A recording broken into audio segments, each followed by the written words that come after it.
Hi, Dave from Random Hills Physio. It's public holiday day today on Monday, celebrating Australia Day, and for no apparent reason we are going to do a little series on running injuries this week. So this morning I thought I would start off with the bane of all physios and runners, and probably cyclists' existence, is the iliotibial band, or ITB syndrome. And it's the kind of thing that everybody goes and sees a local massage therapist or goes on the foam roller and just rolls and smashes it out, and it is not a very pleasant sensation. But the other thing is it a very successful treatment?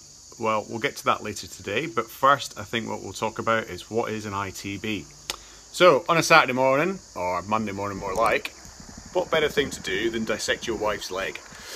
So if we take the skin off the thigh, what we find is this structure running down the outside of your thigh. This would be your ITB.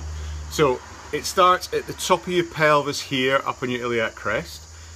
It comes from your big butt muscle, your glute max there, which attaches in, and it also comes from a little chunky number in there called your tensor fasciae lata, and these combine into this really thick fibrous structure called your TFL, or sorry, your ITB, and then it attaches just at the top of your femur, the bottom of your femur, the top of your tibia, and just coming into your kneecap there. Now, the problem with the ITB is that it's round about here where the problem begins. And what we do know is just sitting behind your ITB, there's a little fat pad, and that little fat pad has a lot of nerve fibers in it and a lot of blood vessels. And also surrounding your knee at this point is what's called your synovium, which is like a covering that produces fluid in the knee to allow it to move smoothly. Now, when the knee bends, so if I can get this knee to bend to about 30 degrees, what happens is this flicks back and forth over here, and the theory is that this causes some sort of friction or compression that then stirs up that fat pad or stirs up that synovium. And that's what's causing the pain. But the other thing we need to go back to is what's an ITB for?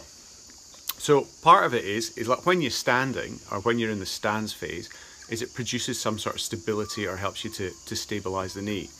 So when the leg's standing like this here, and you can feel this on yourself, if you stand with relaxed, the muscles at the front of your leg, your quads, they're nice and relaxed.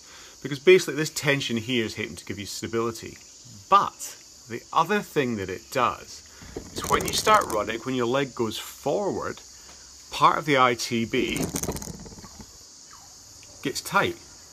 And then when it comes back, it loosens off. And this creates like an elastic band. So it stores in, it stretches like an elastic band, stores all this energy, and as you come back, ping, it releases all this energy.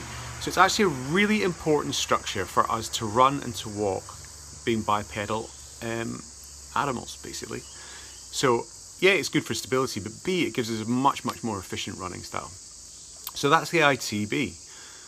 What I'll do is I'll put up a little link of the video of the knee moving, or I'll try to at least, and then we'll start covering some of the things what causes ITB syndrome in runners especially. Hope you have a nice day, enjoy the rest of your public holiday, and I'll speak to you later. Bye bye.